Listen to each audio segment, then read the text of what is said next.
Our next presenter is Jamie Sandra Gallop, who will be talking on Marching for Justice, a comparative analysis of Coxey's Army, the Bonus March, and the Poor People's Campaign. Let me pull up your slideshow here. You can stand in here. Yeah, mine's also pretty visual. There Okay, so my name's Jamie. My thesis is titled Marching for Justice, a comparative analysis of Coxey's Army, the Bonus March, and the Poor People's Campaign. So next slide, please.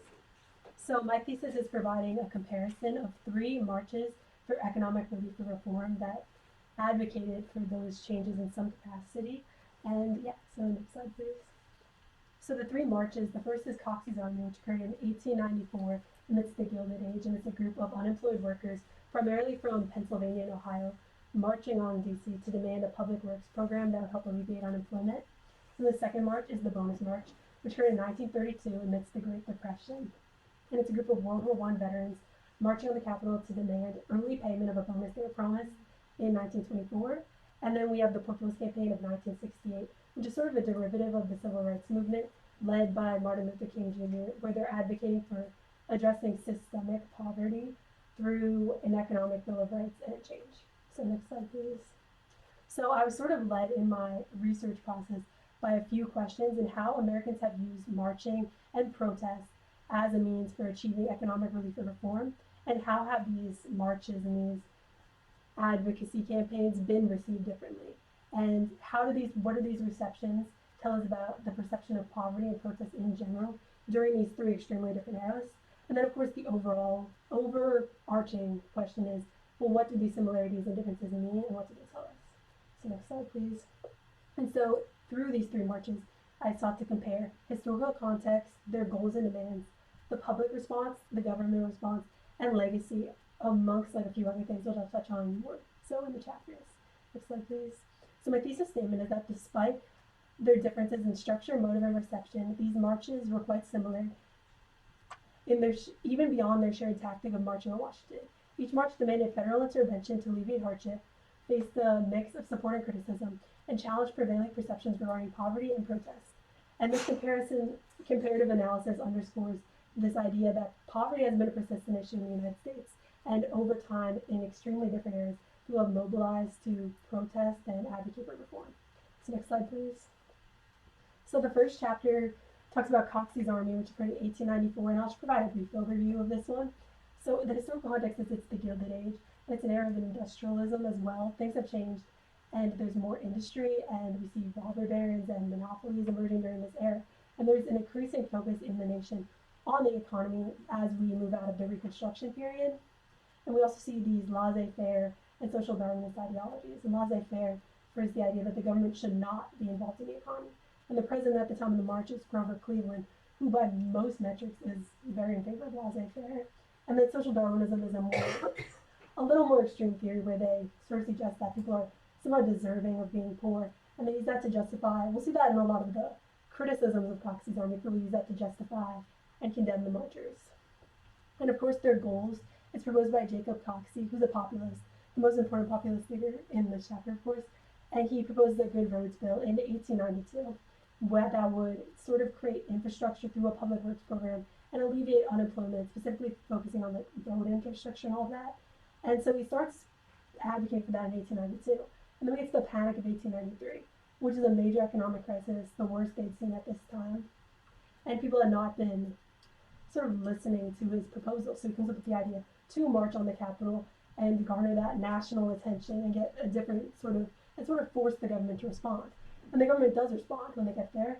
Him and 500 people, they had acquired 20,000 at some point during the march, but 500 people approached the Capitol, and he's arrested due to an 1882 law that prohibits trespassing on the Capitol. And so he's arrested, and that sort of ends the march. But it doesn't end it. The legacy endures in that, despite not succeeding, there's a lot of conversation about Cox's Army after it. We see in like newspaper articles they'll mention something in Seattle that happened in like 1895. Where they marched on the state capitol. They refer to it as like another Cox's Army.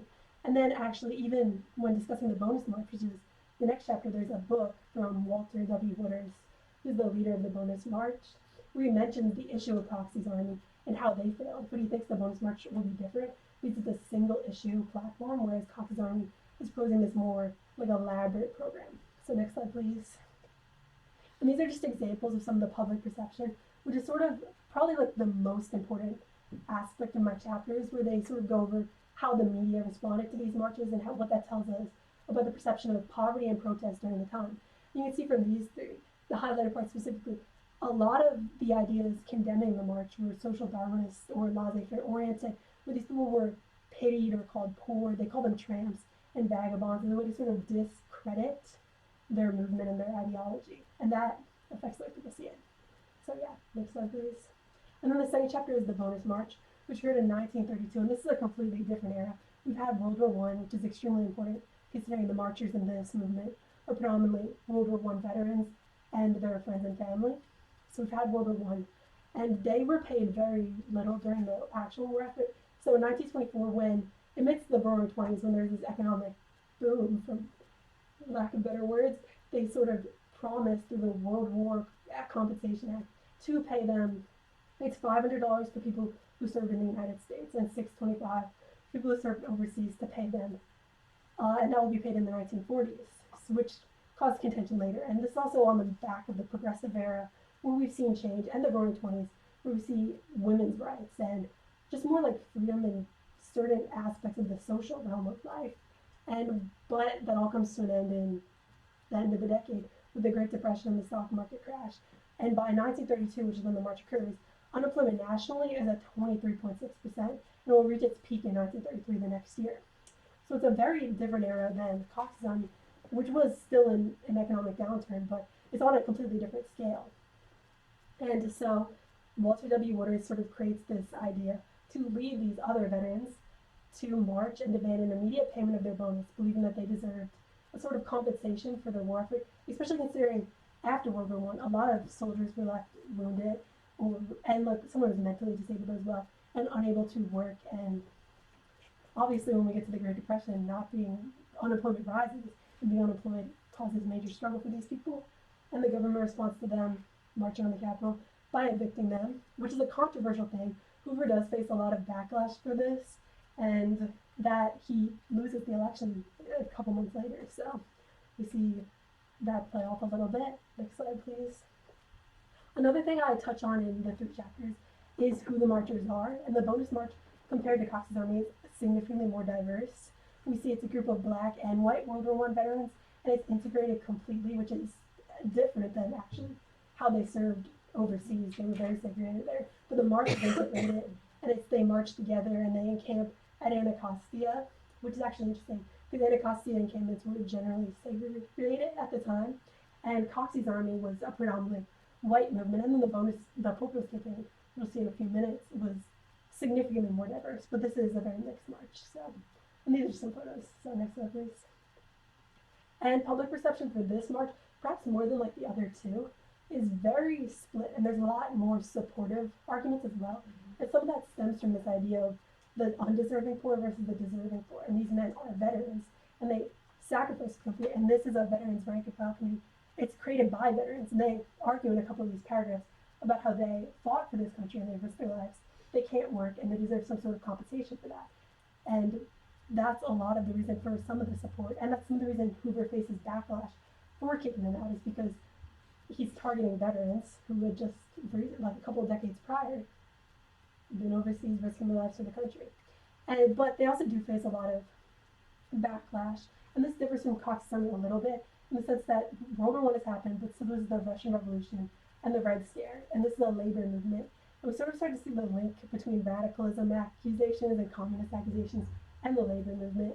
And we see how these soldiers, they were accused of like the communists infiltrated the march, and they sort of sought to overtake it, and they sort of discredit the march by accusing it of being communistic, which at the time in the United States had a very negative connotation, specifically given everything that was going on, the Red Scare and McCarthyism. So yeah, next slide please.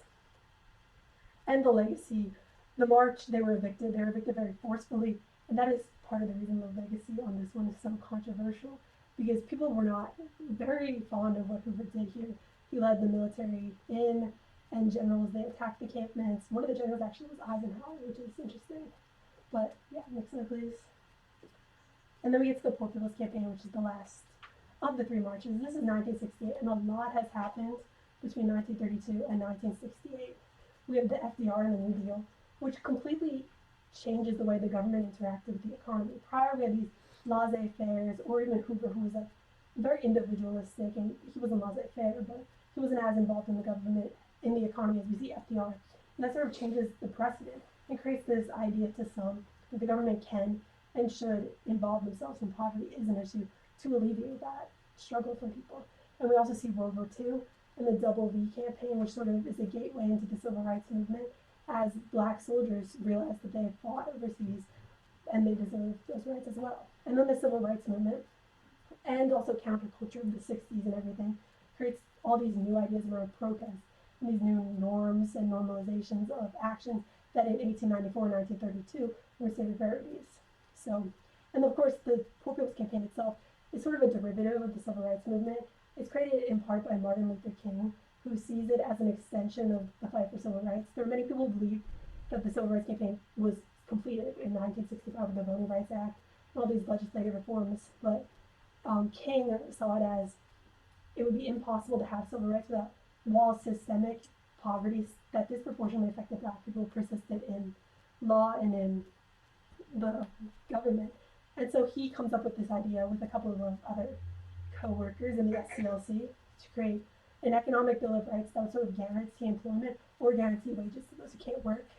And it would address the systemic poverty that they believe persisted. As they gather this group, extremely diverse group of white Americans, black Americans, Native Americans, Asian Americans, to show the overwhelming impact of poverty on multiple groups and the need to address this.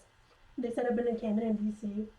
This is after King's assassination, so it's now being led by Abernathy and other SLC leaders.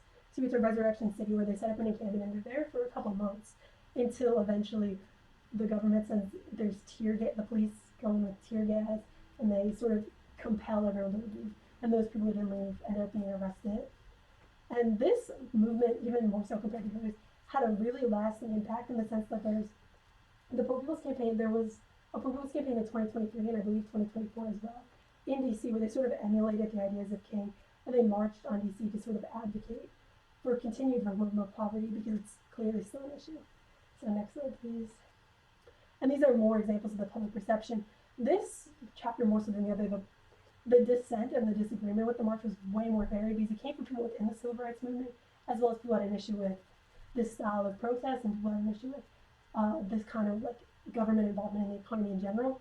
On the right, there's like they complain that it's like an overstep. And then we see the Chicago Daily Defender, though, that there's some people who really truly agree with King's mission and the idea that we need to address systemic poverty. So next slide, please. Oh, next slide, please.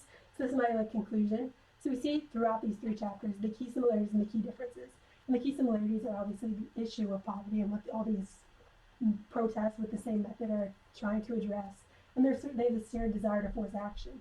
And this is like a similar and a different as the public responses. We see shared sentiments across the three, but there's also key differences in the terms of like what they're targeting the marches for. Like Coxey's Army, they face a lot of backlash, even for Coxey, the leader's character. And then we get to the criticisms of communism with the bonus march, and just like the overstep criticisms with the Poor People's Campaign. And other key differences, obviously the time periods, and that sort of shows us the overarching impact of poverty during all three of these eras. This has been something that a big issue. Next slide, please. So the conclusion is that despite their apparent differences, these three marches are similar in that they highlight the persistent issue of poverty in the U.S., and they also emphasize the enduring need for economic reform and the power of collective action in advocating for justice. Because even though none of these marches in this moment achieved what they set out to achieve, they had lasting cultural impacts and social impacts to the point where we still see Poor People's Campaigns occurring today and these marches being referenced. And I think future research could definitely explore additional movements or certain aspects of these because they're very broad and they're very interesting. So, thank you.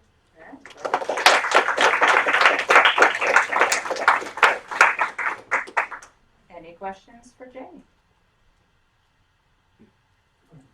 Amy, this might be outside the purview, but I was intrigued by the comparison on your Poor People's Campaign, the Chicago Defender, and then I forget who the second article you put up. But did you see any sort of similar difference going back through the other two marches in terms of Black newspaper views or editorials versus white or predominantly white newspaper news. Yeah, it's interesting. The Chicago Defender, there was also an article from the Chicago Defender, I believe, for the bonus march that was in support of it. So there is like a little bit of a difference in that. It seems to be that those newspapers do support the marches more, and perhaps that's due to like the involvement and the advocacy of it all. But definitely for the Poor People's Campaign, because it is a part of the civil rights movement, there's also a video from the Black Journal where they interview Black students about sort of King's like economic mission as well. That I found really interesting. Yeah. So, if you were just going to take these three marches, what could you say about changes in marches over time? Well, they're all very similar, but we definitely see differences in like strategy and organization as well. Is it getting more sophisticated in its strategy? Like what? Yeah, definitely more sophisticated because Coxey's army is Coxey and a bunch of unemployed workers going from Ohio to Pennsylvania. And they see Borders, who starts out in Seattle, I believe, and he organizes all these veterans. And there are papers calling from veterans from New York to join the forces as they get there. And it's a lot more organized. And then you get to the Poor People's Campaign, which is part of the civil rights movement, which has a lot more experience in organized protests because there were a lot of marches predating that. Yeah. And you see King and DSLC, CLC, they have this big organization of people who are going to be involved. And when they get to DC, the Poor People's Campaign, they have speeches in the encampments in Resurrection City where they talk, whereas the others were more so just approaching the Capitol and going to demand. It's more of like an event sort of for as we move along. Yeah. Yeah, thanks so much. This was very interesting. I come from a very different building. First of all, I was just wondering, because a lot of emotions are involved in creating such like, first of all, movement, the moving of people, moving them to actually march. You need to have a very strong emotional involvement, and there's clearly a lot of emotional references also in the responses, right? Saying that they are communists or things like that, says basically they do not deserve our empathy, right? So it's all about how do we feel and who do we feel it towards. So I was wondering if there are also all kinds of other emotions. You mentioned the reference to, for example, veterans in 32. How, in what way do we also see expressions not only of disgust, right? They are just a bunch of whatever, but also in relation to questions of shame. So we have a public commitment to act and so on. So did you notice any kind of references? Yeah, it's really interesting to see the different sort of expressions of the newspapers, especially when the bonus march, we see a lot of that shame spoken about because of who's involved in the march and the fact that it's veterans. I feel like we see it less so in Cox's army. The more popular view for them is to condemn them on being that. But we also see a lot of positive views of Cox's army as well. There's one whole newspaper that is like a religious allegory and praising Coxey for being this hero and that the government just hasn't understood his vision, and they will eventually. So I think it's definitely mixed over the chapters. But the bonus march, probably because of who's involved, we see that more. Thank you. I have a question about 1968 and the march then. What was the actual date of that march? It was over the months of May to June. So, okay, that's what I thought. It was like a Because your 2 month. Chicago Defender has the article on May 11th. Yeah, it was. They were in Resurrection City for 2 months before they were evicted, and then there's the whole process of moving through. It begins in like April, and then they're there till June. There's a lot that I taught a course on 1968, so there's a lot that happens in 1968. You know, everything from the USS Pueblo being taken to the 10th offensive in January, to the assassination of Martin Luther King in April, to the assassination of Bobby Kennedy in June. And then we've also got protests in, there were many of them, I believe, was it Czechoslovakia? Yeah. Thank you. Yeah, in Paris, in Mexico City. Thank you. Thank you. Just settle with you. What effect did any of those events, either before, before, what did they have on this particular march? The assassination of King has a major effect because he was one of the leaders of the movement. And there's a lot of calls even from people within the movement to just like not go about it. One of the other newspapers I have is talking about like Abernathy sort of steps up as like a leader and one of like the heads of the march after King's assassination, where they're like criticizing him and saying he's incapable, and that they just shouldn't do it. And also the march does lose some participants after King's assassination. Right. So that has just like a major impact on the durability of the march and also the reception, because King is such a popular leader that it's received differently without him. And then the second part is, I think that Czechoslovakia, Paris, Mexico City, they all happened after this, right? Paris, no, that's the spring. Paris And Prague is the Prague spring. Prague's, but And were then they the tanks roll after? in August. So what effect did this one have on Mexico City, Paris? I don't really see that like brought up too much in a lot of the articles talking about the Poor People's Campaign. It's mostly focused on like U.S. events that have affected it, like the other marches within the civil rights movement. But like accusation, like the international aspect does affect certain perceptions of the marchers as they get like tied in with these other groups because the motives are similar, or like labor movements in general. So they get like connected to this radicalist, communist like, sort of idea. Thanks. Mhm. Thank you so much. Thank you.